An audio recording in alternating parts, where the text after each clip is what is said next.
everyone. Today we'll be demoing part 2 of Lab 6, and this is the application for the chatbot.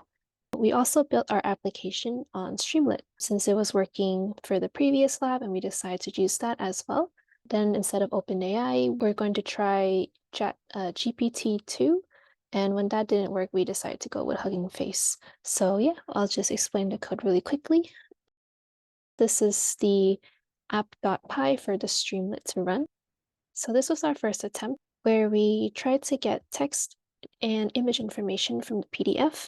The goal was to have the chatbot reference these images in order for the chatbot respond to, oh, you can find this information in page whatever in the PDF.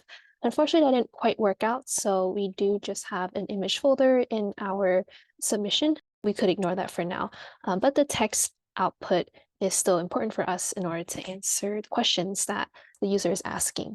So this was our attempt for PDF extraction and image extraction, and we return the text information into get text chunks, and we break these down, and we still find that the more optimal parameters are 500 chunk size, and then the overlap is about 200. We return those chunks, and then we embed them into vector store. We use Hugging Face embeddings, and we return that vector store. At first, we were going to use local GPT in order for us to generate responses, but we had a very difficult time trying to implement GPT and putting that into the conversation chain. And so we still have this here, but we were not actually able to fully implement that into the chatbot itself. These were the different parameters that we thought were useful. This was tested in our sandbox code where we tried to use local GPT to read our PDF and then make embeddings and then generate a response. But again, we were not able to successfully implement this in this current chatbot.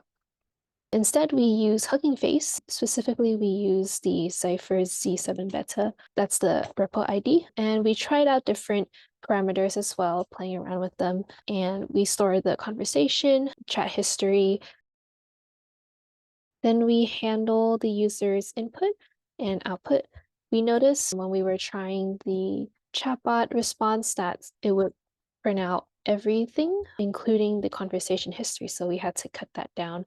Specifically, when the answer started with helpful answer, that's usually when the chatbot is answering the question in the best way without referencing all of the history. This is the main where we put everything together, and we did try some styling. We'll explain that a little bit later.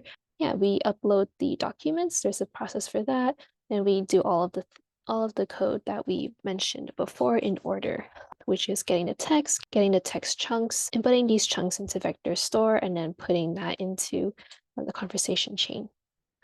And this is HTML templates, and we are just trying to like style it so that it looks more like a chat messaging interface. So let's try to run this. We ran this on Streamlit because it was working. We can now upload different documents. For this demo, we're going to try uploading smaller documents instead of the ones from the Google Drive. So let's say we use these 3 documents. These are just smaller random documents that we found.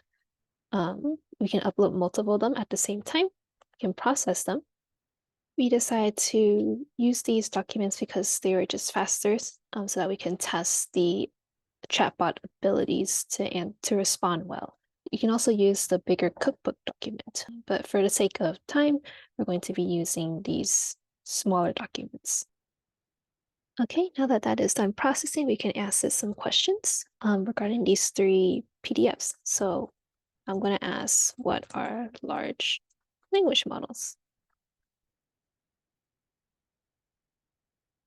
And yes, this is what it will look like. You scroll down a little bit so that you can reach the input box.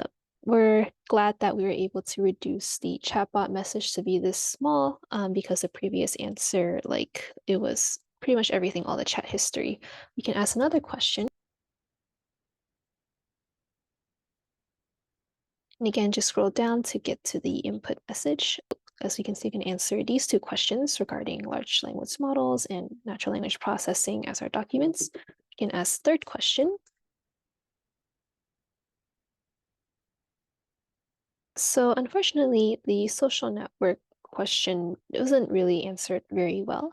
So yeah, there are still some ways that we can improve on how the chatbot answers the questions. There are still some ways that we can improve for the chatbot to gather all the information from the PDFs and then chunk them properly, put them into vectors, and then generate an acceptable answer. This is the current interface with the chatbot. Thank you.